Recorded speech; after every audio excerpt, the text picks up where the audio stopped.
stopped me and I said, why Muta? I tell you the truth, you know. Me used to think say you're an idiot, you know. He used to fight against me. As a matter of fact, he used the same phrase them when me use when me talk about how people vex. He used to say a dirty barefoot Rasta man.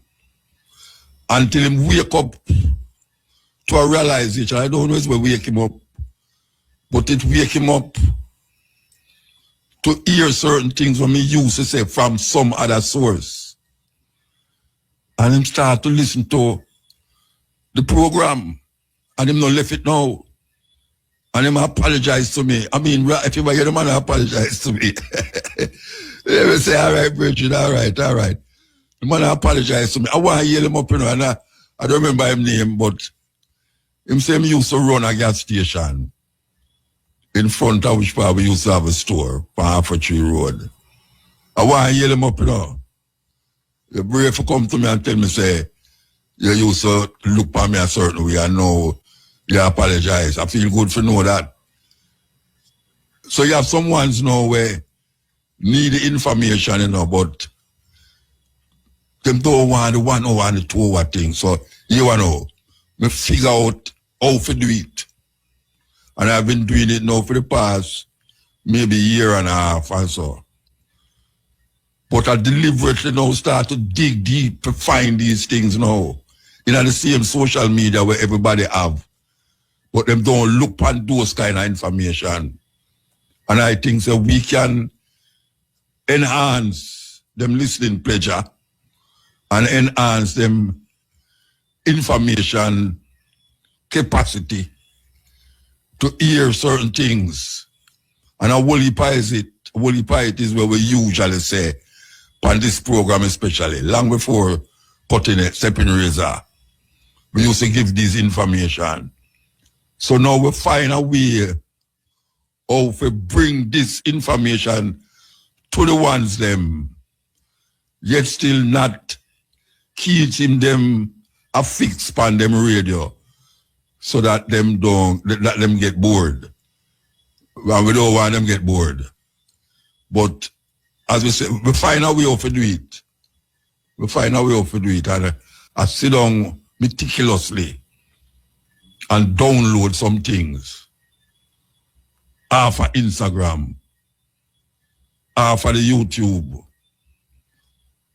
Them days that we never used to do this, because we never used to have that. We used to read book and just give the information. But now we can go upon all these little social media things and find the information. And I say, but wait. A long time, we are telling people them these things. A long time, on the radio, 30 odd years. And now we find out how to do it.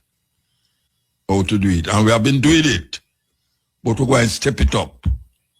We're going to step it up because a lot of information now come like in 2 minutes. In 2 minutes, you hear so much things in 2 minutes that you can't say you never hear. Yes, because your listening span is not so short, but it helps you to catch on to where we want to tell you, and also to make it so keen. Because only for one now go on them social media platform to go look for where me I look for and bring to the public where me I bring. So we want to say, if people to find what we call clips. And we have been playing the clips, and people have been asking to repeat certain of the clips. And we tell them a long time, say, we want to play these clips like how we play music on the radio. Because some of them is even shorter than the music. I will say 1 minute, 2 minutes, 3 minutes. Usually a tune is like 3 minutes. Now we find clips where give some information where in 2 minutes, you get that information. And that is how we want to do it. We're going to take a break and come forward. There are 54 countries on the continent of Africa that are black countries. There are 16 in the Caribbean that are black countries. That means out of 195 countries in the world, 70 are black countries.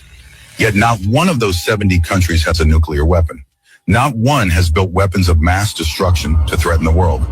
Not one has ever invaded another land to steal, conquer, or enslave. Think about that. Our ancestors left nothing behind that the world can point to with shame. No genocide, no mass shootings, no record of crossing oceans to chain other nations. We are the children of the only race that never tried to wipe out another people. Yet look at us today. We are the most oppressed, the most exploited, the most humiliated and silenced on this earth. We are blamed for poverty caused by stolen wealth. We are told to heal from wounds that were never allowed to close. We are told to move on, to forget, to forgive. While those who enslaved us still live in the comfort built from our stolen labor. They call us violent. They call us dangerous. But we, the only race that has never unleashed war upon others, remain the most victimized on this planet. And somehow, despite centuries of chains, whips, guns, and lies, we still rise each morning. We still pray. We still smile. We still hope. We are what the United Nations has been searching for.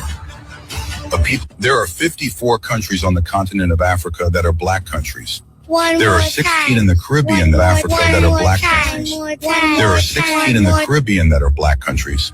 That means out of 195 countries in the world, 70 are black countries. Yet not one of those 70 countries has a nuclear weapon. Not one has built weapons of mass destruction to threaten the world. Not one has ever invaded another land to steal, conquer, or enslave. Think about that. Our ancestors left nothing behind that the world can point to with shame. No genocide, no mass shootings, no record of crossing oceans to chain other nations. We are the children of the only race that never tried to wipe out another people. Yet look at us today. We are the most oppressed, the most exploited, the most humiliated and silenced on this earth. We are blamed for poverty caused by stolen wealth. We are told to heal from wounds that were never allowed to close. We are told to move on, to forget, to forgive. While those who enslaved us still live in the comfort built from our stolen labor. They call us violent. They call us dangerous. But we, the only race that has never unleashed war upon others, remain the most victimized on this planet. And somehow, despite centuries of chains, whips, guns, and lies, we still rise each morning. We still pray. We still smile. We still hope. We are what the United Nations has been searching for. Yes, we are. Should be, could be, but we won't, because we're not in that nature. We're not in that nature. We don't live for country and go in our next man's country, go wipe him out and take away him land and enslave him. We don't do that. We don't do that at all. Nowhere in history you can show me where Africans left Africa and go into a next man country and then take over him country and enslave him by murder and thievery. Show me it. All problems in the world go back to the British. That's true in Pakistan, India. That's true in China. That's true throughout the Middle East. That's true here in Cyprus, because they were the most powerful empire for 200 years, and they left behind conflicts everywhere. You know, the disaster taking place in Palestine right now, one of the reasons is that between 1915 and 1917, the British promised the same territory to 3 different groups. So first, in the McMahon communications, the British promised it to the Arabs. You fight with us against the Turks, it's yours. Then they negotiated the Sykes-Picot Treaty to say to the French, it's yours. Then in the Balfour Declaration in 1917, they said it's a Jewish homeland. So the British promised 3 times land that wasn't even theirs. And they got a lot of nerve as far as I'm concerned. And now you need to disentangle all of this. But this is where the problems originate.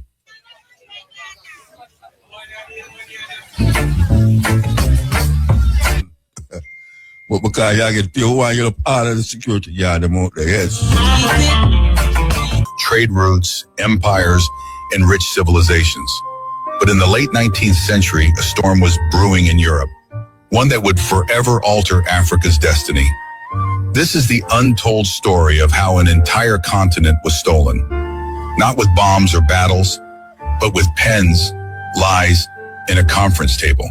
This is the Scramble for Africa, the Berlin Conference, a theft in silence.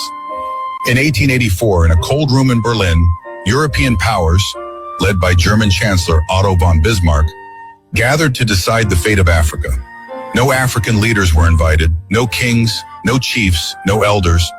14 European nations and the United States drew borders like slicing a cake, claiming entire nations they didn't understand. Britain snatched East and Southern Africa. France grabbed the West. Belgium's King Leopold II seized the Congo. Not for Belgium, but for himself. He called it the Congo Free State. But it was anything but free. 10 million lives lost. Workers who failed rubber quotas had their hands cut off. One of history's forgotten genocides. African envoys wrote letters, pleaded, and sent messages for peace. But their words never made it past the European walls. Cultures, sovereignties, and histories reduced to zones of profit. By 1900, over 90% of Africa was under European rule. Entire civilizations were uprooted, languages outlawed, cultures demonized. But Africa did not kneel. From the mountains to the coasts, from the deserts to the forests, Africa resisted. In Ethiopia, Emperor Menelik II read their twisted treaties, trained his army, and crushed the Italians at the Battle of Adwa in 1896, a victory that stunned Europe. In West Africa, Samorai Touré built an empire through trade and tactics, resisting French invasion for 16 years. In Nigeria, Queen Amina had long defended Azal, and in 1900, Ya Asantewa, Queen Mother of the Ashanti, declared, "If the men will not fight, I will." Sheikh Zulu had already revolutionized warfare, his strategies inspiring resistance generations later. In Zimbabwe, the Shona and Ndebele fought. In Algeria, Abdelkader launched years of guerrilla war. And in Angola, Queen Nzinga outwitted the Portuguese with diplomacy and defiance. Resistance lived not just on the battlefield, but in poems, songs, stories, schools, and whispered traditions passed in secret. They tried to erase us, but we remembered. Divide and rule, the empire's silent weapon. When brute force wasn't enough, Europe used division. In Nigeria, the British propped up certain tribes over others. In Rwanda, Belgians created ID cards separating Tutsi from Hutu, artificial lines that later exploded in genocide. In Congo, children were taught to worship their oppressors. In churches, our traditions were labeled evil. In schools, our names, heroes, and histories were erased. We were taught to speak foreign tongues, to serve foreign kings. But even then, resistance simmered. African intellectuals wrote, questioned, and taught in secret. Poets, parents, and prophets carried the flame of truth.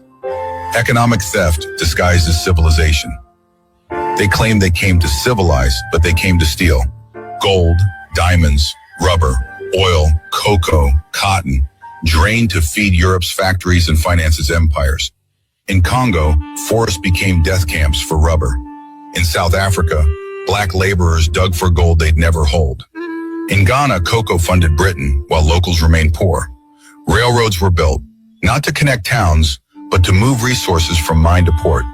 Taxes had to be paid in money, which could only be earned by working for the colonizers. It was theft disguised as development. The scramble's lingering shadow independence may have come, but the blueprint remained. Borders drawn in Europe still divide families, tribes, and tongues. In some nations, 5 official languages. None are African. Colonial laws still shape our courts. Schools still teach European kings over African heroes. Africa grows what it doesn't eat and eats what it doesn't grow.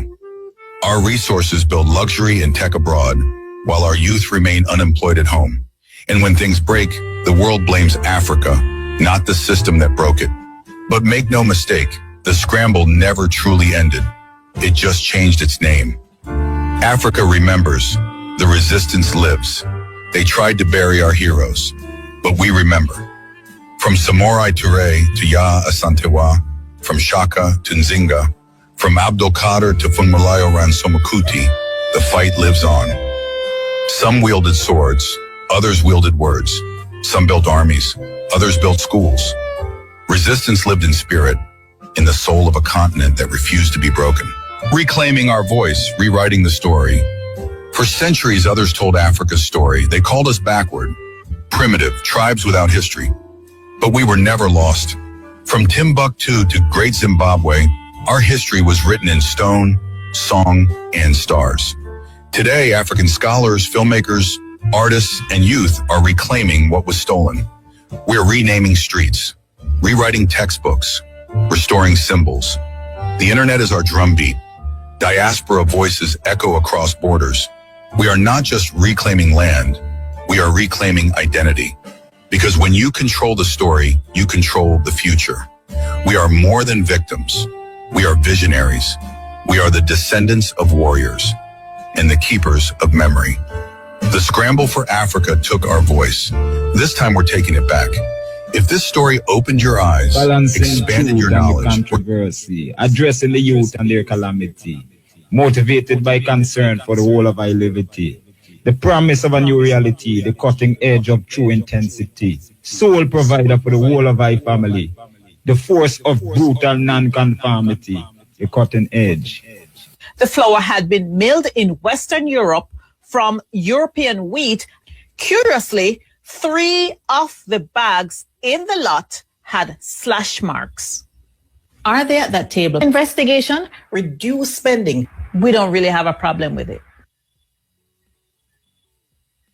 Was the CIA responsible for the poisoning deaths of 17 Jamaicans in 1976? Then Prime Minister Michael Manley certainly thought so, and he was not alone.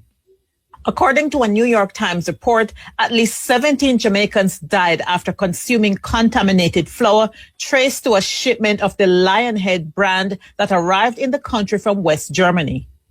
A child and an adult were the first to die in one of the worst cases of food poisoning in Jamaica's history.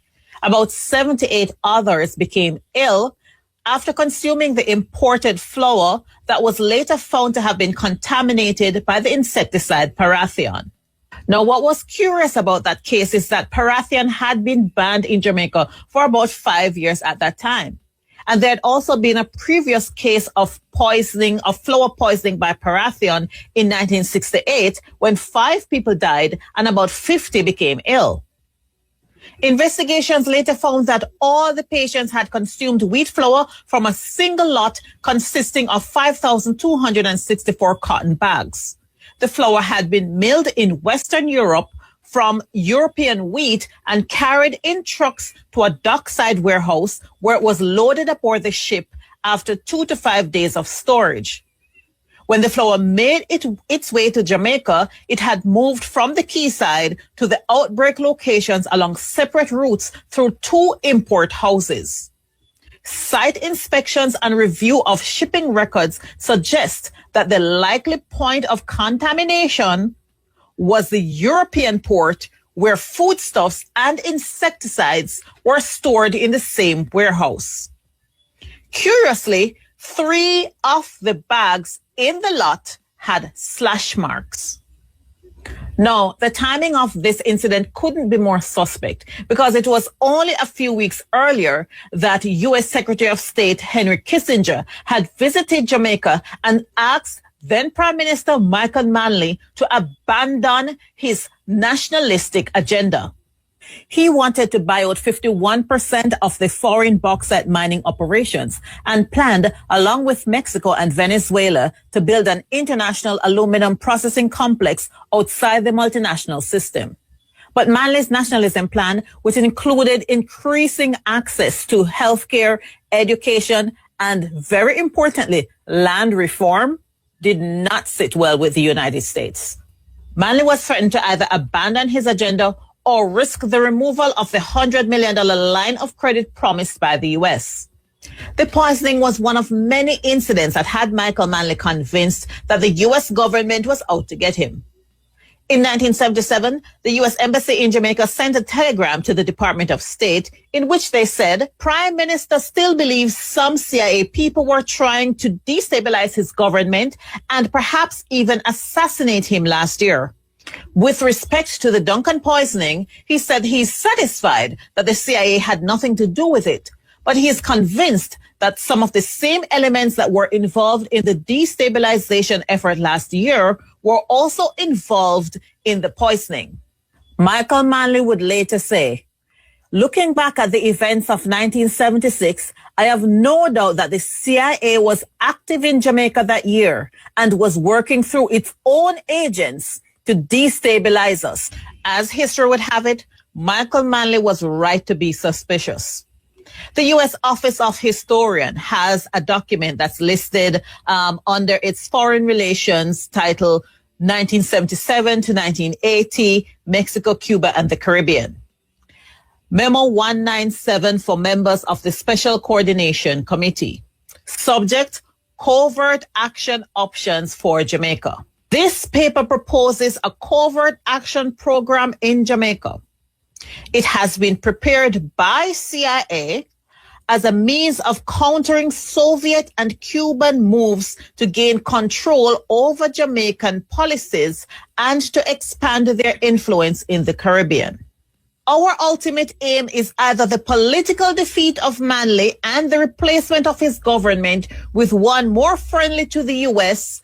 and appreciative of U.S. interests, or at a minimum, the application of enough pressure on Manley and his People's National Party to force moderation of their foreign policy, particularly a reversal of the trend towards closer ties with Cuba and the Soviet Union. And the memo proposes several actions that they may take. Option number 1, unilateral.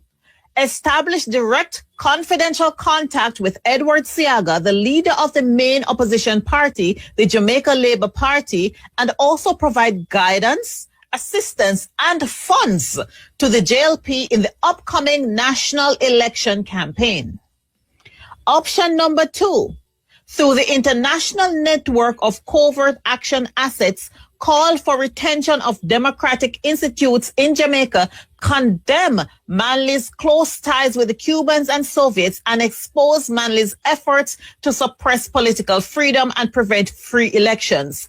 And there are other historical documents which shows that the Gleaner Company newspaper and several local religious and community organizations were utilized in this option too.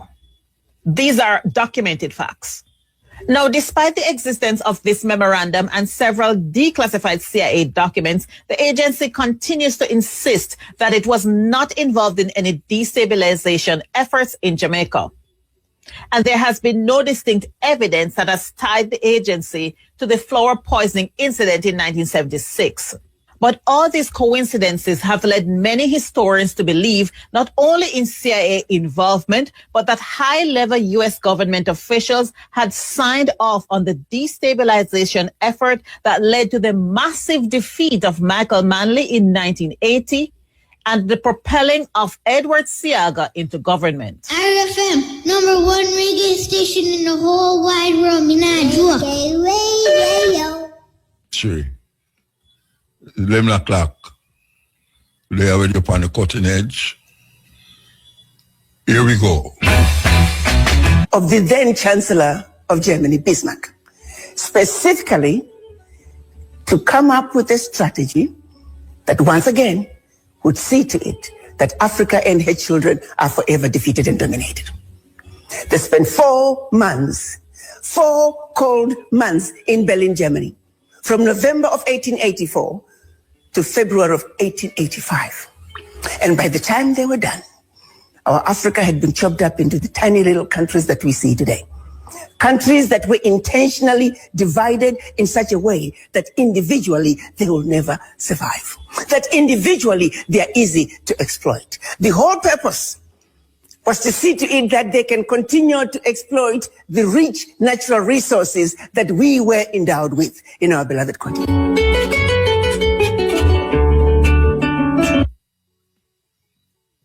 This African king crushed a European invasion, built a modern empire, and exposed a colonial scam in 2 languages. Meet Menelik II, an emperor of Ethiopia, and the man who told Europe, not today, not ever. It's the late 1800s.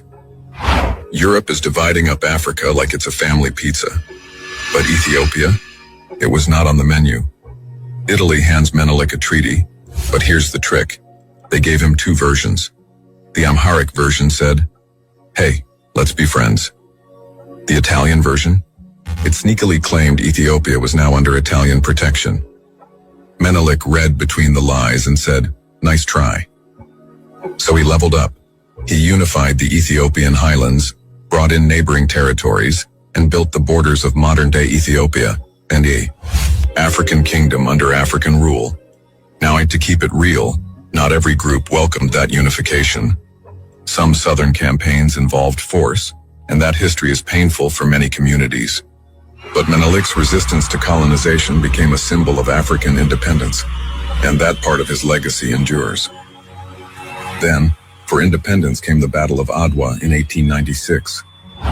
Menelik led a massive Ethiopian army, armed with modern weapons, trained and ready. And they handed Italy one of the worst defeats in colonial history. But he wasn't just about defense. Menelik was a builder. He introduced railways, telegraphs, modern schools, and a national currency. He kept Ethiopia sovereign and self-sufficient, and protected everyone within its borders from foreign domination. Menelik II didn't just defend Ethiopia. He defined it. Unified, independent, uncolonized. Menelik II, the king who read the fine print and rewrote the future. In another way, you understand? Not a different way, just another way. But do it. So we're there a long time, you know? A long time we're there, what? Trust me. Trust me. Man. We give thanks for now so we can bring it to you that way there. Okay, here we go. Here we go. Genius black kids who are changing the world. Most kids under 15 are busy playing video games or using social media. But what if we tell you there are black kids playing Mozart-level piano at age 11 without a single lesson, solving insane math equations before you can even talk, or inventing a cure for cancer at just 14 years old? But who are they? In this video, let's know about these ones and more. Number 7, Jude Kofi. At just 11 years old, Jude Kofi is already being called one of the greatest pianists in the world. But here's the crazy part. He never had a single lesson. Jude was born prematurely with a heart condition and later diagnosed with autism, but none of that stopped him. One day, he stumbled upon an old keyboard in his father's basement, and instead of just pressing random keys like most kids, he started playing actual music like a trained professional. His talent was so mind-blowing that Bill Magnuson, a piano expert, gifted him a $115,000 grand piano because he recognized Jude as a Mozart-level talent. Now this self-taught genius is playing on TV shows, inspiring millions, and proving that pure talent always finds a way to shine. Number 6, Devan Freitas. Most 2-year-olds are learning to count to 10, but Devan was already solving advanced math problems before he could even talk properly. When he appeared on America's Got Talent, he left the judges completely speechless. From simple calculations to multiplying huge numbers in seconds, he answered everything with ease. Even crazier, his first word wasn't mama or dada, it was 7. His parents noticed early on that he would cry when they changed the channel away from educational math videos. This little genius was born to calculate. Number 5, Stacey Frew. At just 7 years old, Stacey Frew wrote her first book without her parents even knowing, and she didn't stop there. By the age of 9, she started her own foundation to help kids in her home country, South Africa. And by 10, she launched her own TV channel.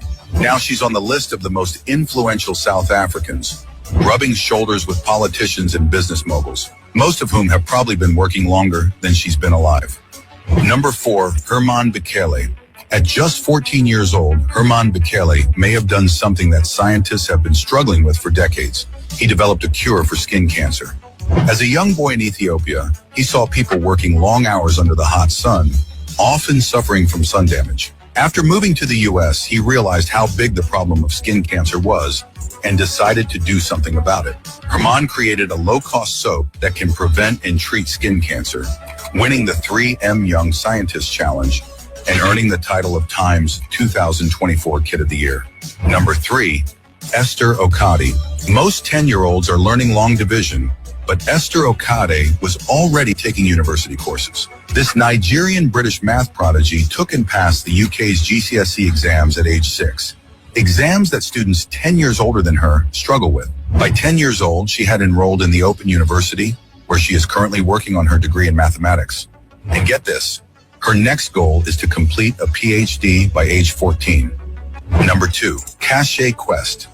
At just 2 years old, Cache Quest became the youngest member of Mensa, the world's top IQ society. To put that in perspective, her IQ is 146, which is higher than the average adult genius. By 18 months, she was speaking in complete sentences, identifying all 50 US states just by their shapes, and reciting the entire periodic table of elements. Number 1, Jeremiah Addo. Jeremiah Addo from Ghana has a mind like a computer. While most kids his age struggle to remember their own address, Jeremiah can name the capital city of almost every country on earth. By the age of 3, he had already memorized the entire Bible. Yes, from Genesis to Revelation. He can also multiply 2 or 3 digit numbers in seconds, leaving adults completely shocked at his abilities. Here's a quick question. Which of these black kids do you think is the most intelligent and the future's brilliant mind, changing the world forever? Yes. You never know them things they are going. Yeah, man. Brilliance, but you know hear about them. You know hear about them because we don't control the media in this part of the world. We're going to take a break and come forward. Break time. We want to feature this. The most contradictory religious teachings. Listen. Welcome to Logic Over Faith. Throughout history, religion has claimed to be the guiding light of humanity. It has promised truth, morality, and ultimate answers to life's deepest questions. But when we look closely, what we find are endless contradictions. These contradictions are not just between different religions, but often within the very same scriptures and teachings that believers insist are perfect, flawless, and divinely inspired. If something is supposed to be the word of an all-knowing God, it should be consistent. Yet what we actually see are teachings that clash with each other, that say one thing in one verse and the exact opposite in another. And these contradictions matter because people build their lives, their laws, and even wars around them. One of the biggest contradictions across religions is the idea of free will versus divine control. In Christianity, for example, believers are told that God gave humans free will to choose between good and evil. But at the same time, the Bible repeatedly says God already knows everything you will do and has predetermined events. The book of Romans even says God hardens the hearts of some people so that they cannot believe. That means those people never had a real choice to begin with. If a God already knows the outcome and even manipulates your decisions, then what exactly is free will? And if you do not truly have free will, how can you be punished for choices you were never free to make? It is like a teacher giving you a test while secretly deciding your answers in advance, then punishing you for failing. That is not freedom. It is a contradiction. Another contradiction is found in the way religions describe their gods.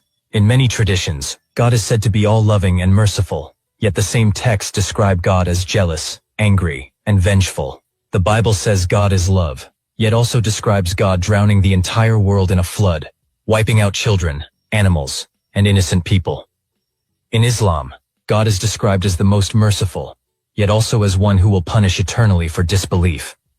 If mercy means forgiving and compassion means letting go, then eternal torture contradicts that completely. A merciful parent does not burn their child forever for not obeying, and yet religious texts expect us to accept these opposite descriptions as if they make sense together. Consider morality itself. Religion often claims to be the source of absolute morality, but then it constantly shifts and contradicts itself. In the Old Testament, slavery is accepted and even regulated. Owning human beings, beating them, and passing them down as property is clearly described. But in the modern world, slavery is condemned as one of the worst evils in history. How can something divinely commanded in one era suddenly become universally immoral in another? Believers often argue that morality in Scripture was for its time. But if morality is truly objective and given by an eternal God, it should not need updates or context. If slavery is wrong now, it was wrong then too. Yet the so-called eternal Word of God said otherwise.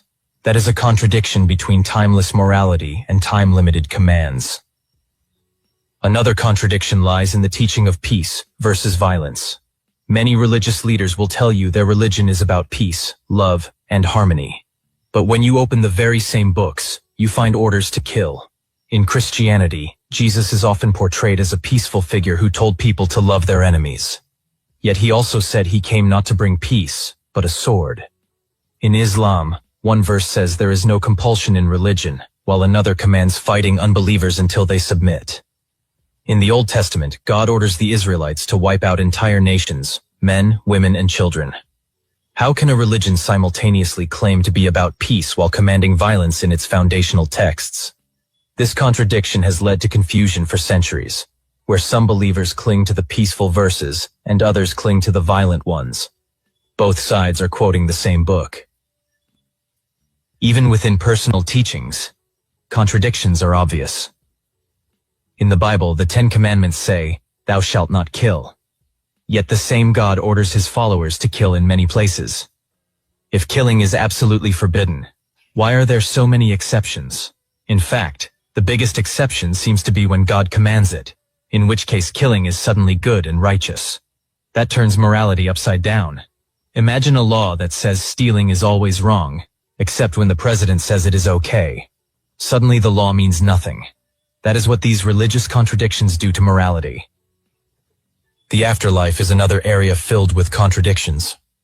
Christianity says salvation is through faith in Jesus alone. But other verses say judgment will be based on works. Which one is it? If faith alone is enough, then good deeds do not matter. If works matter, then faith alone is not enough. And if both are required, then the claim that faith alone saves is false. This contradiction has led to endless debates within Christianity itself, with different denominations insisting on different interpretations. But if a perfect God wanted to guide humanity clearly, why give such mixed messages on the most important question of all, how to be saved? The role of women is another striking contradiction. Some verses say men and women are equal in God's eyes. Others say women must remain silent, submit to their husbands, and cannot teach or hold authority. In one place, women are praised as noble. In another, they are blamed for the fall of humanity. Believers try to harmonize these passages, but the contradiction is obvious. Either women are equal, or they are not. Either they can speak in church, or they cannot. The mixed teachings reflect the culture of the time, not the will of an eternal being. Even the idea of God's presence contradicts itself. Some verses say no one can see God and live. Others describe people who saw God face to face. Moses is told he cannot see God, yet later it says he spoke with God face to face like a friend. If no one can see God, then how did Moses or Jacob claim to have done so? These contradictions expose how stories evolved and changed over time rather than being consistent revelations. Another common contradiction is the promise of answered prayer. Scriptures often say, "Ask and you shall receive, seek and you shall find." Believers are told that God listens to prayers and grants requests. Yet in reality, prayers often go unanswered, and the same texts admit God sometimes ignores prayers. Jesus even said if you have faith the size of a mustard seed, you can move mountains. But of course, no mountains move. People explain this contradiction by saying God answers in mysterious ways, or sometimes says no, but that directly contradicts the simple and bold promise that prayers will be answered. If I tell you I will give you anything you ask for, and then I don't, that is a contradiction, not a mystery. Let us also look at forgiveness. Many religions say God is ready to forgive anyone who repents. Yet the same scriptures describe unforgivable sins. In Christianity, blaspheming the Holy Spirit is said to be unforgivable. In Islam, dying without belief is unforgivable. So is God infinitely forgiving, or only forgiving up to a point? If his mercy is limitless, then nothing should be beyond forgiveness. But if some sins cannot be forgiven, then the claim of infinite mercy collapses. It is a contradiction between the idea of unconditional love and conditional punishment. There is also the contradiction of creation itself. In Genesis, there are two different creation stories. In one, humans are created after the animals. In the other, Adam is created first, then animals, then Eve. These two accounts cannot both be literally true. Yet believers insist the Bible is without error. Even within Islam, the Quran says man was created from dust in one verse, from clay in another, from a clot of blood in another, and from water in yet another. Which is it? Dust, clay, blood, or water? These cannot all be literally true, yet they are all claimed as divine revelation. Religions also contradict themselves about wealth and poverty. On one hand, believers are told to give up wealth, sell possessions, and live humbly. On the other hand, religious institutions themselves accumulate massive wealth, build golden temples, and enjoy luxury. In Christianity, Jesus said it is easier for a camel to pass through the eye of a needle than for a rich man to enter heaven. Yet throughout history, the church has been one of the richest institutions on earth. In Islam, simplicity is praised, but many religious leaders live in grand palaces. The contradiction is clear. The teachings denounce wealth, but the practitioners embrace it. Even truth itself is handled contradictorily. Religions often claim that lying is a sin, yet their own scriptures describe situations where lying or deception is praised. In the Bible, Rahab is blessed for lying to protect the Israelite spies. In Islam, some forms of deception are allowed in war or for reconciliation. So is lying always wrong, or only sometimes wrong? Once exceptions are introduced, the moral rule collapses into contradiction. What makes these contradictions so significant is not just that they exist, but that they exist in texts claimed to be divine. If humans wrote these stories, contradictions are expected because humans make mistakes and change ideas. But when something is claimed to be from an all-knowing God, contradictions should not exist at all. Yet they are everywhere, touching every aspect of belief, from morality to salvation, from peace to violence, from creation to the afterlife. Another contradiction lies in the way religions describe justice. On the one hand, God is described as perfectly just, rewarding the good and punishing the wicked. But in the same scriptures, you find examples where the innocent are punished for the sins of others. In the Bible, the children of Israel are punished for the sins of their ancestors. In Christianity, the entire doctrine of original sin is based on the idea that all humans are guilty because of Adam and Eve's mistake. How is it just to punish billions of people who never committed that act? Imagine a judge punishing you for something your great-great-grandfather did. That would be the height of injustice. Yet this contradiction is at the heart of religious teaching. God is both perfectly just and deeply unjust at the same time. The treatment of non-believers is another example. Some verses claim that non-believers should be treated kindly, that their freedom should be respected, that faith cannot be forced. Other verses demand their punishment, exclusion, or even death. Believers often choose whichever verse supports their attitude. In one context, they preach tolerance. In another, they preach punishment. If these texts were truly consistent, there would not be such mixed instructions. This contradiction has led to centuries of conflict, where people claim to be following God while treating outsiders in completely opposite ways. Another striking contradiction appears in the way suffering is explained. Believers are told that suffering is a punishment from God, but they are also told suffering is a test, or a sign of God's love, or simply a mystery beyond human understanding. Which is it? If suffering is a punishment, then innocent people should not suffer. But we see countless innocent people, including children, living in extreme pain. If suffering is a test, then what is being tested when a newborn dies in agony? And if suffering is just a mystery, then the claim that God is just collapses into empty words. Religions cannot provide a consistent explanation, so they contradict themselves, offering every possible answer at once and leaving followers confused. Prophecies also expose contradictions. In the Bible, Jesus said the end times would come within the lifetime of his listeners. Clearly, that did not happen. Believers now reinterpret the text, saying he meant something else. But the contradiction remains between the claim of accurate prophecy and the reality of failed predictions.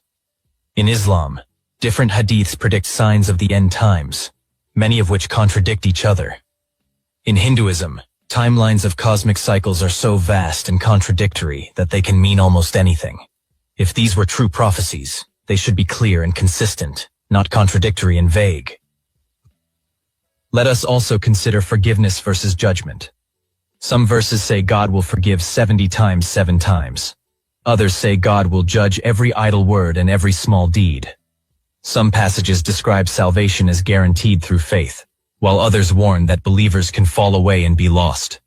These mixed messages create endless insecurity among followers.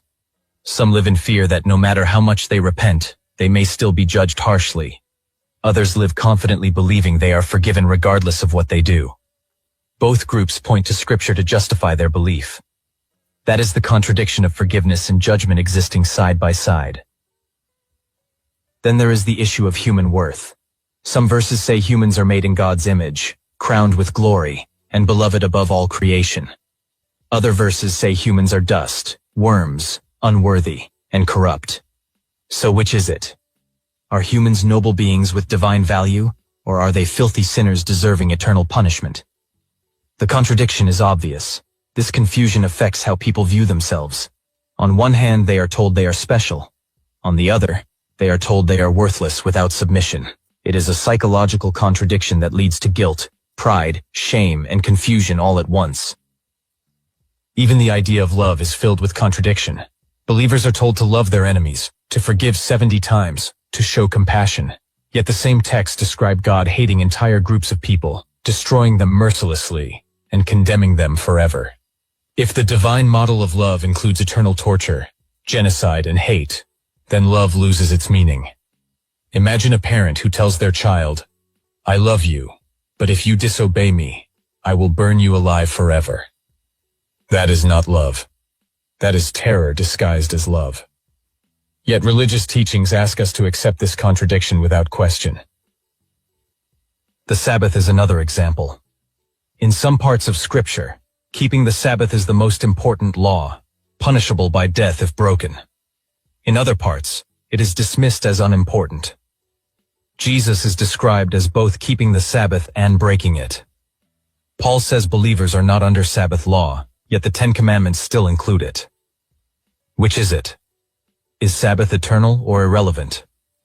This contradiction has led to different Christian denominations splitting over whether or not to keep it. Again, a clear divine message would not produce such confusion. Food laws also contradict themselves. In the Old Testament, eating pork or shellfish is strictly forbidden. Later, the New Testament says all foods are clean. In Islam, pork remains forbidden, but alcohol is also banned. Yet in Christianity, wine is celebrated in communion as sacred. So one religion calls it holy, another calls it unclean. If God gave these instructions, why do they change?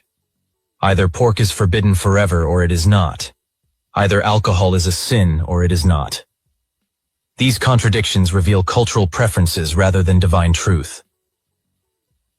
The idea of God's knowledge contradicts itself too. Sometimes scriptures say God knows everything, including the future. But other times, God seems surprised, regretting decisions, or changing his mind.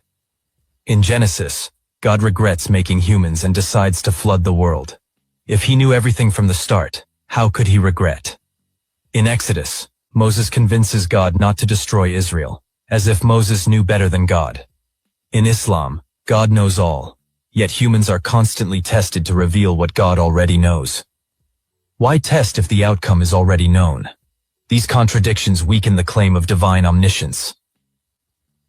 Another contradiction is found in the very definition of faith. On one hand, faith is praised as a gift from God. On the other, faith is demanded as a choice. So is faith given or chosen? If it is given, then no one can be blamed for lacking it. If it is chosen, then it cannot be called a gift. The contradiction between divine gift and human responsibility leaves followers trapped in circular reasoning. Even heaven itself is contradictory. Some verses describe it as a place of peace and rest.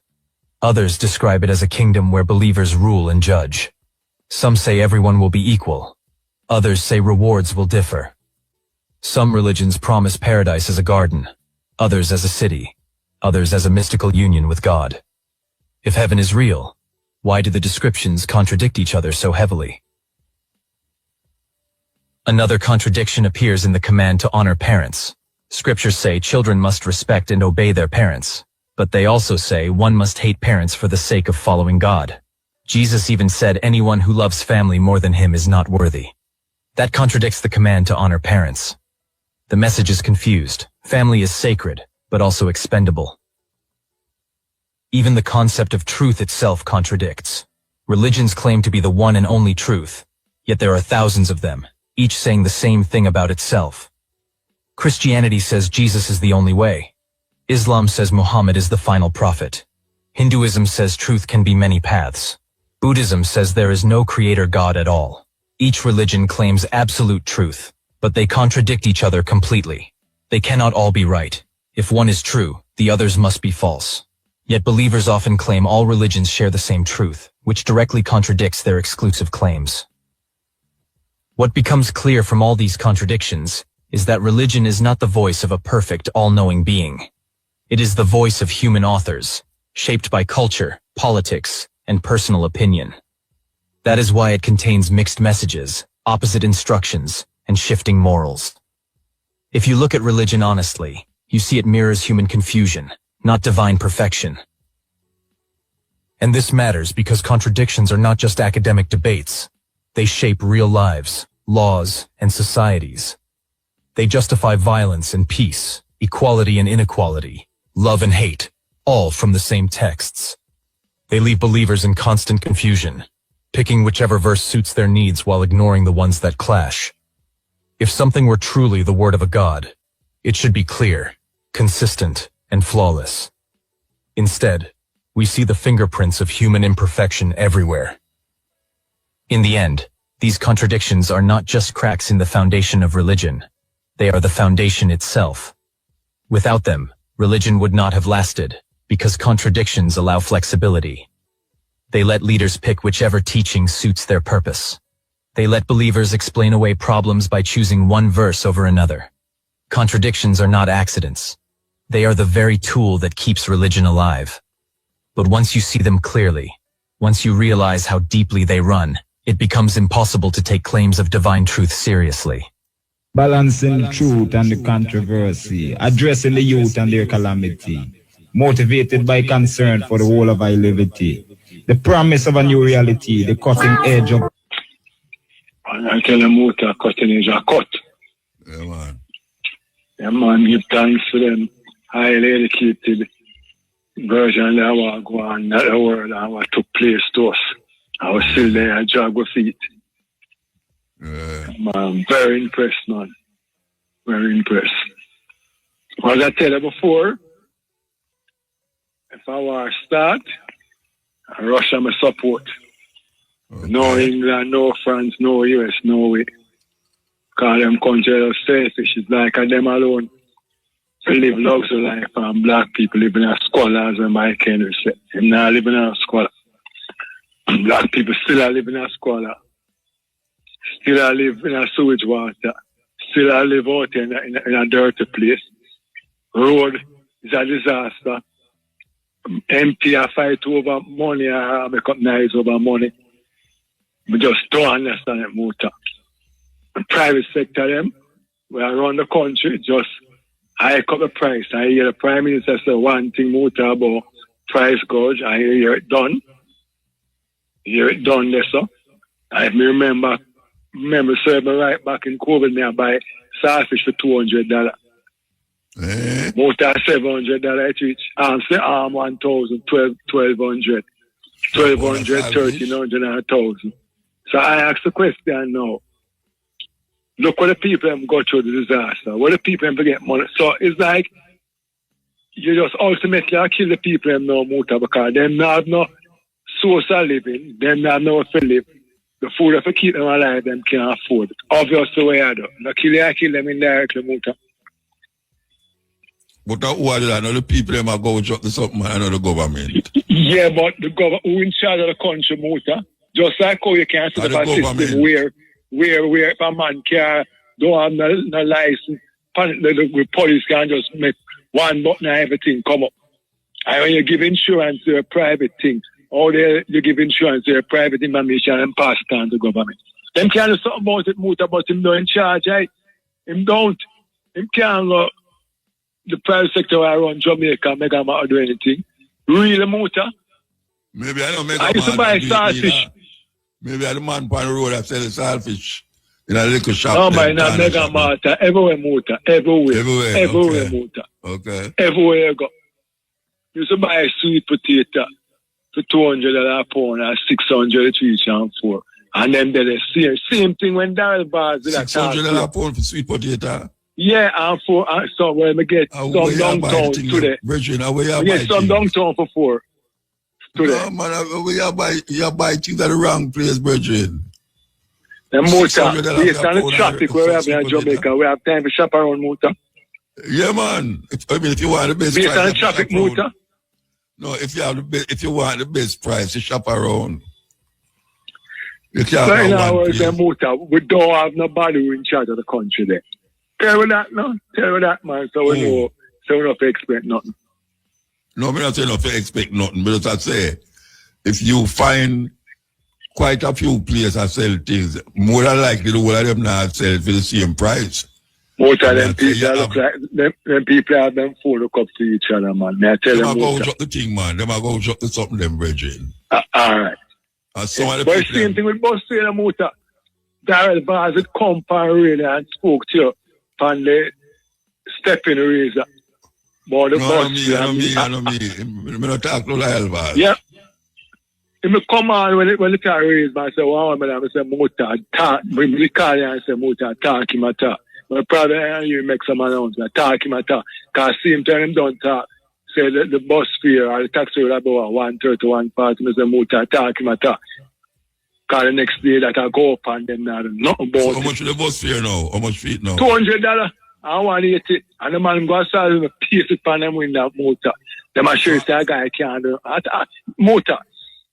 Check JPFM. Every day the politicians come and make them press conference. Why? To make the international donor and feel comfortable to them and do stuff. Why is it that then these politicians, them MP and them not work for the motor?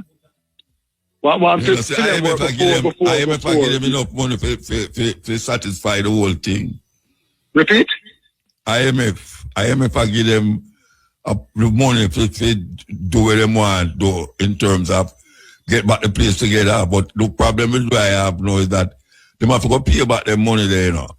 Plus, want to all the money that plus want to the COVID money now, Muta, where some people get all the COVID money just dead totally. So, what because I was told is that them pay 500,000 people and we are about 2.5 or 3 million people.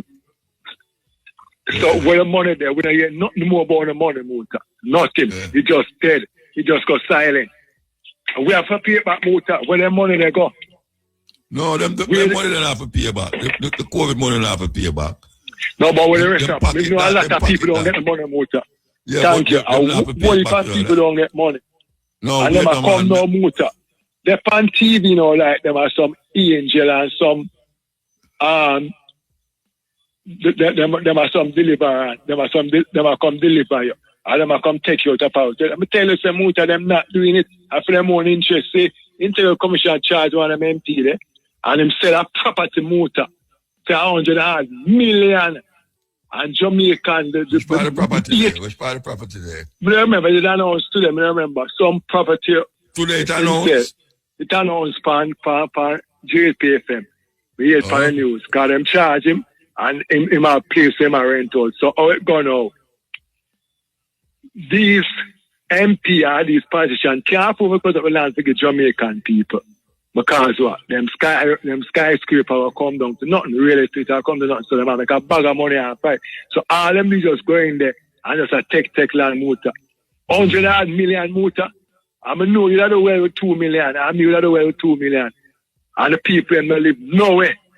No, we have more than 2 million. 80% of black people don't Me know you have more than $2 million. Me know you have more than $2 million. Yeah, I mean. See, they fire slaughter, so me know so you have $2 million. $2 million. But, yeah, $2 million money, Muta. But when I try to show you them left and selfish in Muta, them have the same culture, the same philosophy as Europe, as France, England, and Germany. These guys do it. Because them barely a customer carrying a motor and the money. If you want, hold on, but we have to take a break. Alright, we have to take a break. The most. Then make sure get home and we speak eloquent English. So the international world look nice. So them can't send money. Why is it that they never jump, they never have the same energy when we were brother and sister there in Ukraine? Why everybody just step on board? It's because of the US we are doing it. I'm not busy on nobody wants to say the motor. It's because of the US we are doing it. Because these politicians want to spend money on the US. Them bring up, them take out them money long time. Because the people down there no live nowhere. And the place still dirty motor. Look for Langley. Almost every day I drive a Langley and number 5 that road is still so. You go Waltham. The road I change some. It's a disgrace motor. No road now fixed. And recently, you talk about them road after Berlin and the road fixed and dig up back. So look at them use. Some little schoolboy fix the road. Go a long lane. Mash up the whole of your front end car. Plus you have to give them tax. And the road there's the right and long lane, terrible, and further up Stony Hill, less up before Red Garden. And them not do nothing about it. Not a thing. Just the parade and talk. When them take time to do them work motor. I saw the US treat them. One man owned half a St. Thomas. And my father said I'm going to politics with lean boot. And them owned half a St. Thomas. And them daughter that she lose, them son that they are on things. So it's a real dynasty. And him is a black man when I say, me that admire the man in African outfit, you know. So them know how to deceive the same way the one come with the rod ball, still has to give him rod. So them know to deceive black people. And them have too much land and them now go to the government and say, all right. We learn from COVID, here we are doing Jones. Cut up the land and give poor people, make them farm them. Not even below farm. See the motor? I import the man of my plants, import food to come kill we have, to give them more cancer to come kill we have. And I come with pretty talk again. We should have feel yourself and sit back and look for US. And laugh. Food to come kill we have and strokes already, diabetes and kill the people and cripple up. Can't move.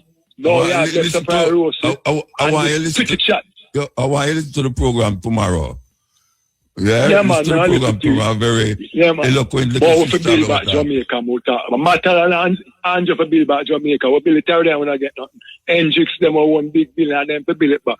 Anyway, big up to us. My brother from England and Mandingo and our brother never asked for me Raspard, my general, yeah man. Raspard.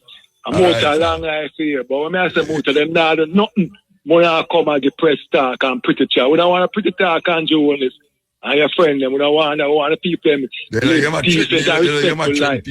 threatening war. You're George is a threatening war.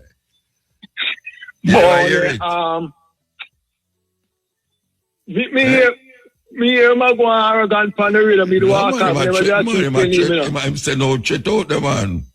You me hear my carry on like him more aggressive than anybody else. And if you're a prime minister, you're a humble man, a prime minister for noble, a prime minister for stand out. Look like him say my humble too long. Michael Manley did kind of stand out despite him never do much still, but him as Andrew Holness as the Prime Minister of Jamaica and too arrogant move and just come first, innocent and just come and behave like him own Jamaica. When if him own Jamaica, him a matter and he saw my food and to build back Jamaica. We black people to stand up now and watch him build it. Because we build it for 4 parents, build it out without get nothing more than gunshots. Alright, and high cost of living. And that's what we get, and them keep quiet about it now. Big up yourself here, Muta. Yeah, man. Big up to Carbo. Bless him, man. Yeah. I hear the Prime Minister up on that thing where him say the people were through fake information. I mean, yeah, I get I vexed know with them. I know fake information is real, but him have to step up and develop him emotional IQ, you know? Yeah. Him can't just take everything so and start, you know, joke a business that you're a leader, you have to have thick skin and know for deal with situation. That's why me labeling Baby Trump years ago. Baby Trump. Labeling Baby Trump years ago. Yeah. You know? And the same thing, show the same energy towards CARICOM. As a leader of CARICOM and all know in a year, him don't give him stand. I don't know where Jamaica stand as far as this Venezuela thing you go. Neither is no, I don't hear nothing. I don't know where them stand. I don't know if them support them dep on the side like a Trinidad dep on our last week I ball out, so they must come out and say exactly where Jamaica standing at. Yeah, show your hand. Yeah. You know, you must show your hand, man. Cause I want thing, you know, they better pray say Jamaica don't get cursed with some natural resources one of these times, and them people I want it. Cause if they want it, then we're just only for natural resources, man. The people them buy themselves natural resources. Yeah, I know, but in a year, this man you're gonna call we people like we cockroach, like what him say about the people from Somalia or whatever. You know, you might call a woman like a piggy. Yeah, that's piggy. But in a year, when say about the whole of the people from Somalia where living where they over Minneapolis. Yeah. Yeah, him say them what? Say the woman a trash, Elon Omar. Yeah, he might think to stop all so-called third world country from people from coming to America. Yeah. Stop third world country people from the third world from coming to America. I wish they did say that 1970 or in the 80s to make it see, and the people would have build them country. Although enough people were running an insult when we hear insult, still, no matter them guys, although take insult invitation. Still, you know? We take insult invitation. Yeah, but it a change still, you know, because I hear a player the junior gang man say this slave miller grind slow, but it grinds still. So, I mean, you know, it a change, but too much people think say yes are the answer, you know. Yes are the answer for everything we have, and we don't want to build our own and engineer our own reality. You know what I mean? We make them engineer our reality. Yeah. But like me here, you as a long time, you know, you see from your era, you make a man tell that from people determine what is your standard of beauty, what is your standard of right or wrong, and you run it down. And that's the problem there, you know. So the problem deeper than just what we have seen on the surface, you know. Because these folks determine what is everything for us. You know, what is right, what is wrong, what is up, what is down. When you must eat lunch, dinner, and breakfast. Yeah, you know, and everything. And like, me see, I'll to them, me see a video. One of the twin them, me see make a video and when the prime minister say, Jamaica people have dignity and a lot of beggy, but and a food kit. But as the brethren put it, they when them give out election and them give out them Kentucky chicken and a similar situation to when the people are run to get them care package now. You can't tell the people for one and more say the people like them stand up for their dignity, but when time you know have an election now give the people when use the same Kentucky trick on the people and now the people you know if the people in a need make them run on the care package on the people. You know what I mean? So the Prime Minister need to assess himself and you know look into himself, man, And you can't follow up everything, you know. When you're a leader, you're supposed to be above. You want to lead the people. You're supposed to lead by example and set a standard for where you want to be. You know what I mean? And like the Virgin said, if a man, if them are show a fake story, you know, have to show the real, what is the real. You understand? Yeah. Muta, I'm afraid that next man's side of the story, you know. It's like this whole communism and socialism and capitalism. Why the capitalists them always a fight against the socialists them? You have to make a man get a chance for film system strive. That's why we'll forever say like all the socialism of Venezuela and them thing that are real. Because them anytime them man they try them own system, them man a whole heap of sanction or whatever. It not gonna work. It's a game. You know what I mean? And if you are gonna tell if a leader is always on that threat forget kill or whatever, he might go all things to himself and try to protect himself. You don't know that? Yeah.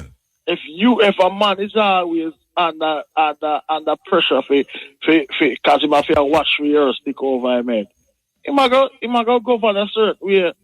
There's some people have an opportunity to govern themselves how them would have wanted. You know, because you as the standard bearer of your big military, I just deal with the people how you want to deal with them.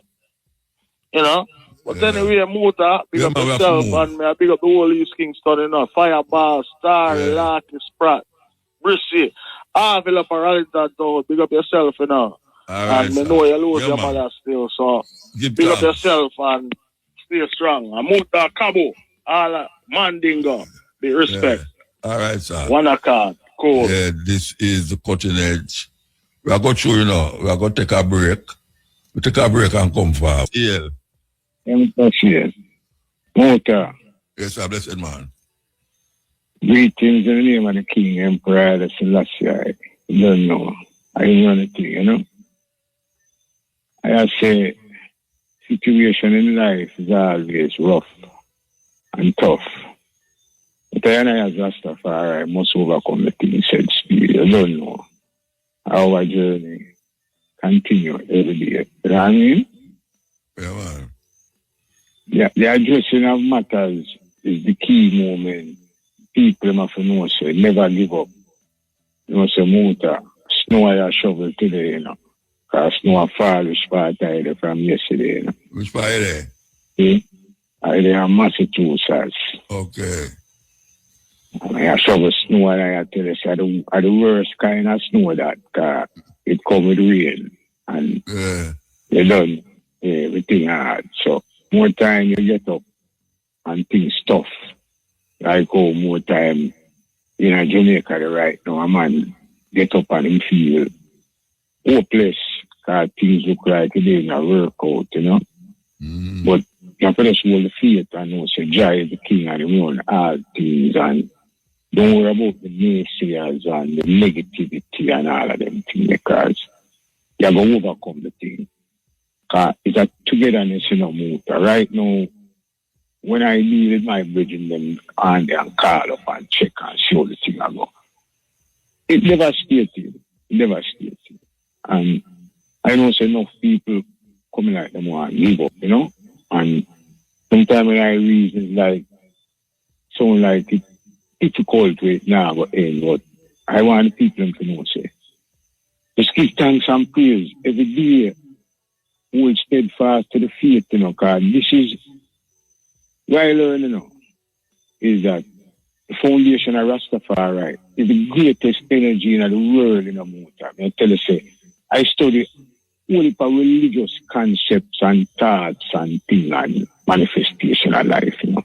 And I say, you can't get no higher, you can't get no better than the element of Rastafari. Because we come with a certain strength, you know. I reason a man there and I tell them, say, Rasta is the only opponent of the British Empire in the smallest number. We fight them undefeated up to this day. Because we take on full blunt of the British government in the early part of Rasta movement. And we still they are standing, you know. So I just encouragement to the people in the fullness. Don't worry about politicians and all them things there. Them say, I'll show you something. Andrew Holness are toward the line with Donald Trump. See? And you know why Andrew Holness are toward the line with Donald Trump? It's because if Andrew Holness go too much on the other side, Donald Trump will draw the rug from underneath enough people. And Jamaican, them now will get no green card, them now get no visa, them now get nothing. And that will be a crushing blow to Jamaica and the economical thing. So more time when you hear him say certain things, it's not that he don't want to come out right and lick out on it, you know. But he knows say if he do that, they will go up on the ban country them, like how them gone from 19 to 30 now, them a ban the country them. Somali right now have a big problem with them. And the other thing I have a big problem with Somalia. I know Somalia have a problem with them. Somalia and Nigeria have no problem with them, you know. America have a problem. Yeah, in the sense where I say that America have a situation of war with Somalia. You have a thing in Minnesota right now where Somalian people them take over a place in Minnesota. You hear what going on, sir? Yeah, I hear. Yeah. I hear, man. So it has created an adverse issue. You see me I say, because even for all, you know, I tell you something. You have to look upon it, you know. Say, America is still America. It's still a white, racist, European, eccentric type of mentality. You can't get rid of that. So you have to look upon the overall matter and say, you know what, I have an idea to progress in any way, form, or fashion.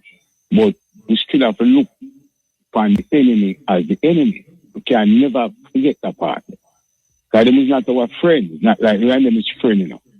It's just a matter of dealing with the situation as it is and knowing how it goes, you know? So when I say the justification of what they might do is about maintaining the balance in the world power. But we, as a people, have to stay together. The main focus that are our thing right now, you know, have to stay together. Now listen to Kaboom yesterday, day before yesterday. So they are serial one and their interview, what she been doing was in 2017 in Jamaica, right? And when you listen to them things there, you know, say, the spirituality remain, you know, respect and God rest the soul of Jimmy Cliff, because a whole heap of things we know of them, man, and the tradition and all them things in our life. But we have to continue the journey, and regardless of how it may seem difficult, youth them overstand. So it is not about materialistic things, you know. It's loyalty, you know. That's why I tell you something, muta. You know, say, I did America, muta. 50 years now. 50 years now, I did America. From I come America, you know.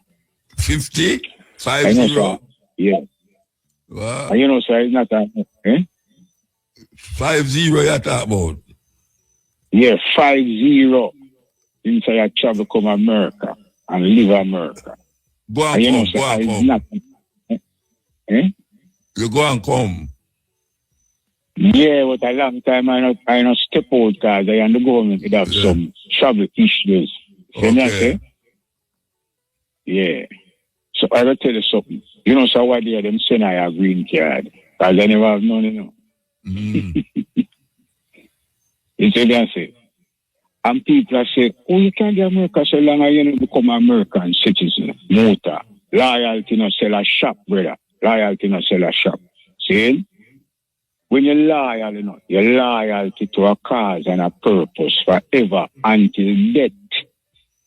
You see where I come from?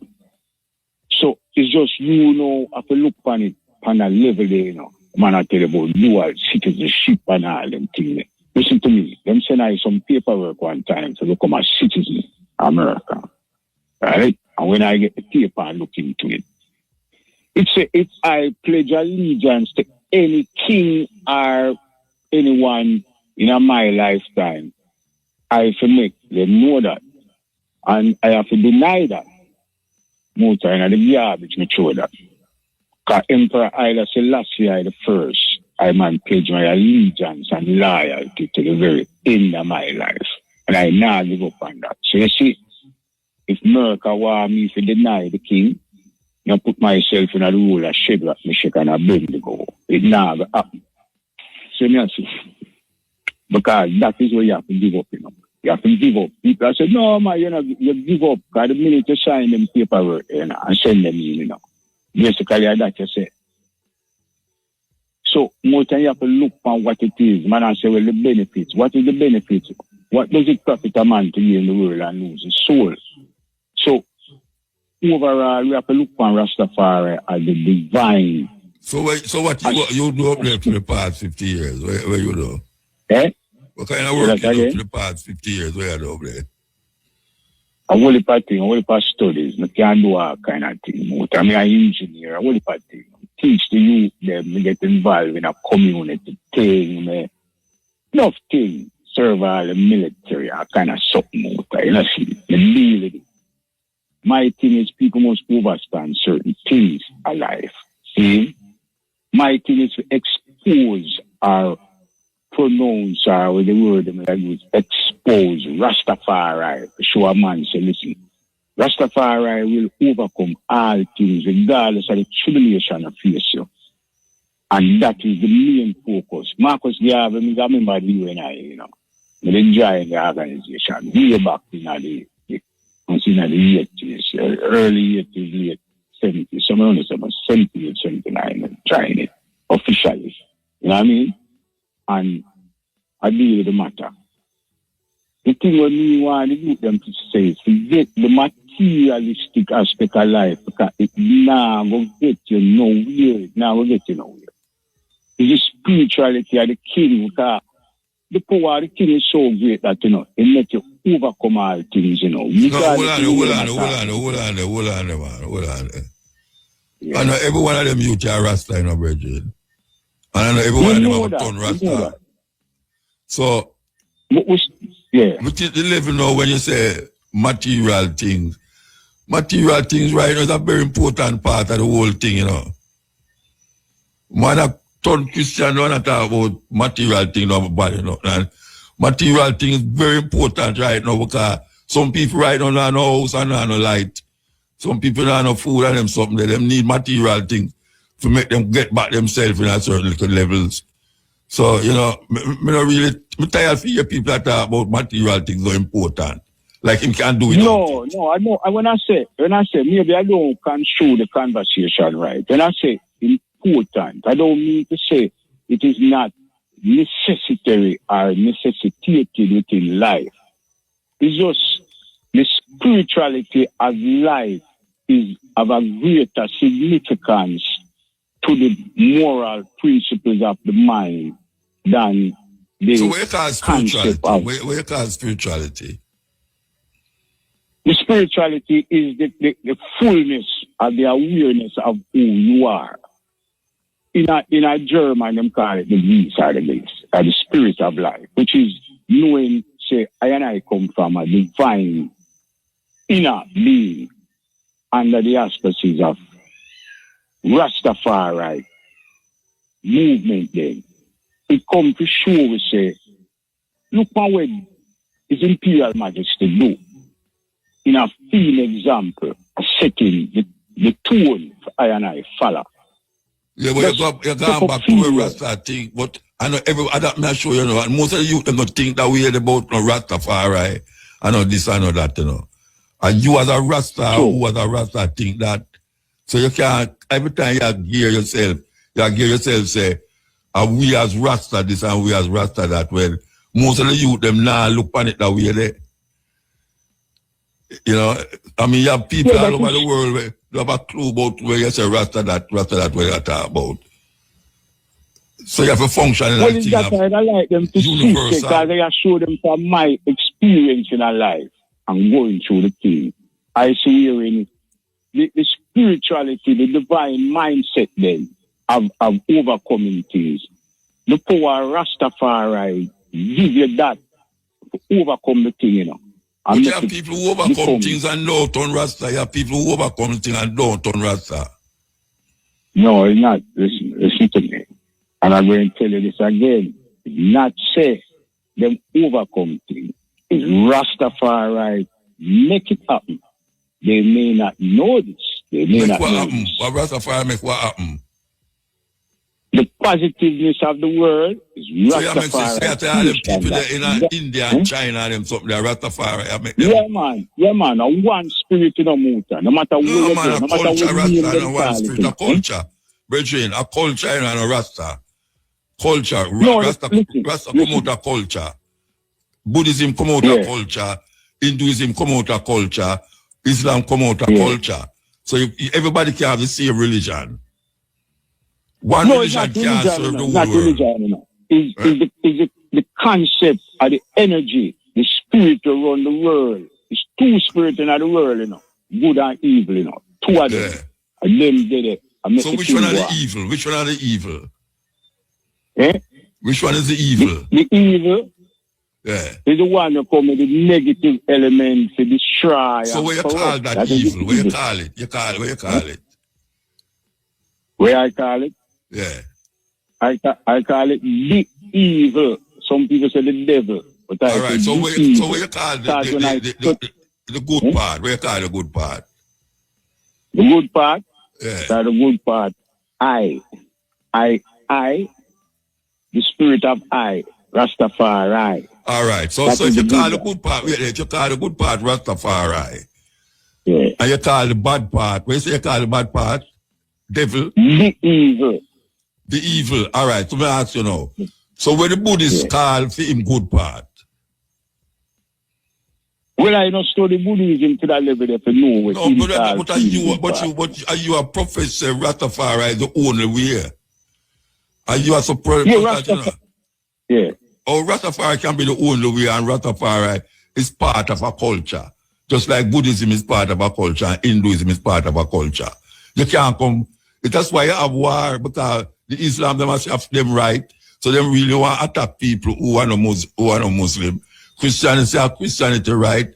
They want attack people because they say they are not Christian. And now Rasta come with the same madness. I say I just Rastafari. No. Well on, man. Well on. I never say I go attack no one. No, but I say I just Rastafari. And that you say I just Rastafari. Rastafari, that is what it is. Even though what is? Come under a different name. But what it is love. It's love, you know. It's the concept of love. Is not what Rastafari mean. Eh? But Rastafari. In other word itself, Rastafari is prince to be feared. That is what Rastafari want to be feared. Yeah, want to be feared. Yeah. So so are you not study Muslim? Are you not study Buddhism? Yeah, man, I study Muslim, man. I study the Prophet Muhammad. All right, study the Christianity of the world. We're going up Buddhist on a level which part Buddha. But you just have to say that you don't know about them. Reasoning when coming in a positive light. Buddhism don't care for Rastafari. Buddhism don't live like Rastafari. Because Buddhism is of a different culture. Them develop them spirituality out of the culture where them define themselves in just like Rastafari. The concept, brother. The concept of Buddhism is about maintaining a balance. No, but the concept me I talk about, you know. You can't, about Buddhists and ball about Rastafari, you know. What? I'm going to say Rastafari and Buddhism is the same thing. Apparently, you are saying Buddhism and Rastafari are the same thing. Yeah, the concept of it are the same because guess what? If it's love, you know, muta, it can only go one way, you know. It can't go no other way, you know. You see me, I say? The reason for the holy part ism and schism, you know, is because of man seeking power of self and to command a banner of their will. Because if you check out most of the religious... But you see, that is where you are doing. That is where you are doing, you know. That is where you are doing. You are one of them command that your way, Rastafari. Rastafari is the ultimate of the whole elements were gone. Yeah, that is when you are separated because he is Rasta. When man was created, you know, listen, when man was created, you know, man was created for a purpose. The purpose of man creation was to serve the divinity of the Creator. Okay? Man was made to serve the Creator? Yeah. Oh, you know that? From my knowledge of reading and living. All right, so the Buddhists who don't believe in no God and no Creator now, where same is now? Am I Rasta too?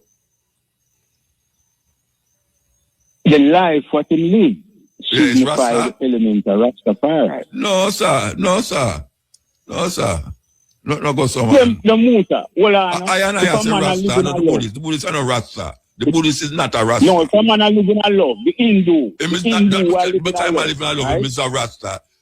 Not because he's living in love, him is a Rasta. No, it's from the perspective of OIC, that is the only word. That is the only word where I can connect with the love of life. Yeah, but you're talking about every man now, but we're talking about other people now. You are connected with Rastafari, but the Buddhist man now connected with no Rastafari. You are connected with where he promote the culture, where he promote that. Yeah, but Rastafari and Buddhism. Have to say Rastafari is free reasoning of the word, you know. It's just the liberty. It's the liberty that makes it. Yeah, but liberty is not Rastafari liberty. A Muslim liberty is not Rastafari liberty. Muslims don't live like what Rasta live. What is Rastafari liberty? Rastafari liberty is where we create in our space, in our culture, especially in a Jamaica, where we domicile upon these farmers and plantation island. We develop an attitude and a culture that we now pinpoint a man in Ethiopia and say Rastafari is the head of that cultural expression. No other people do that, other than people who call themselves Rasta. Muslims don't call themselves Rasta. Sure. They do have no Rastafari. When you are say them are Rastafari because them are deal with love. No go so. Rastafari is not just love. Rastafari is a cultural expression. Yes, I over that. But the aim, like Marcus Garvey said, the aim and the full manifestation of the work of everyday lifestyle is about the expression of love. For love is the key to the whole solution of the problem. We talk about the identify everything under your banner. That is what you do. You identify everything under your banner. So you say, no, love is Rastafari. Well, love is Rastafari to Rastafari, but love is not Rastafari to Islam. No, well, like I say, no, Buddhism, I don't look on it in the terms of, I say, Islam. No, but you say like Rastafari will rule the world. And that name there is the name where you identify who are going to rule the world. When a man in Islam, when a man is a Muslim, Islam, him not even business about no Rastafari. As a matter of fact, him want to curse Rastafari too. It's just that. Yeah, that is from the mind, you know, because you see, the concept where we are living under is like, oh, all right, the German Holy Roman Empire ruled the world for 2,776 years so far from my studies. See? It may change the name and the concept in a thought when it comes with this guys. It come under this guys have different rulership and different places. But it's the same mindset of the people. It's not the same mindset. It's not the same mindset. A Muslim and me do have the same mindset. No, why I say is the German Holy Roman Empire. I rule the thing for 2,776 years. And regardless if them say Britain, America, China, Russia, or whoever the rulership is, it's coming off of the same concept of thought, power, and manipulation of the people to get them to do what they so desire. What them call that philosophy? Eh? What them call the philosophy where make them do that? What them call it? is a domination of thought. Yeah, me know what them call a domination of thought. What them call it? Them label it I something, would really give you a word for deal with that, because it under so many different names within it. But it's basically to dominate your thoughts with the things that they see fit to do, and you must align yourself with it. Yeah, but that people who say Rastafari rule the world, that them a say too. That them a talk about too. The ones who are called Rastafari, them a talk about domination for rule the world. No, it's not said domination to rule the world. Yes, what it's domination, I and I as a people, I and I as a people, right? Not more domination to rule the world. I and I as a people need a cause, need a format, a foundation to build upon. So the foundation that we are built upon for equality amongst all is Rastafari. Amongst all so we're using the platform, all who you call all? When I say I and I deal with our people, like Marcus Garvey, that's it. Our people. Yeah. But we just gone over upon another religion, we talk about Muslim and them something too. So all them people that come up say we not follow for them thing. We not follow for them thing. Okay. Because we not see only thing we see for them thing is make war and abusive situation. So we not follow for them thing. But you just say just the name of His Imperial Majesty Emperor Selassie the First. All right, so a Muslim and a Rastafari is what them is. They have the same concept. When I'm on a Rasta, when a man is Rasta. No. When a man is a Muslim, he have the same concept like Rasta. The same concept. Yeah, if Rasta and a Muslim have the same concept. No, a man under Muslim come under Islam. Listen to me now. Islam is a procurement of a man's mentality, of a reasoning where he must say, the Prophet Muhammad say Allah. Yeah. So identify with the Prophet Muhammad. Yeah, that's how he must say. That's how he must say. Yeah, I can't do how him live with certain rituals and certain way of life that allow him to be identified as a Muslim. Yeah. So Rasta the central belief of Muslim, which people don't know this, is it becomes like a Christianity. It says if one is not a Muslim and I serve Islam, one must be put to death. There's no such thing in Rastafari. Rastafari don't come with that ideology. No, so it's in a Rastafari too. It's in Rastafari. Listen to me. Come on, I say, boy, if you're not Rasta, you're going to burn up in a fire. A man bring that in him thought, A man bring back everything will happen, a man I bring it, everything. Yeah, but where I say to you now, is when we are to go after the philosophy and the reasoning and the thought process of the ruler, His Imperial Majesty Emperor Selassie, as much destruction as the Italian then they bring to Ethiopia, when the war done, he said, no to the people, don't kill them. Even though they have done so much atrocities. Who want to go forward at them yard, let them go forward at them yard. And he never identify with a cultural expression named Rastafari. Because he was Rastafari. He might identify with Christianity. Yeah. A Christianity he might identify with. I just last identify with Christian. Yeah.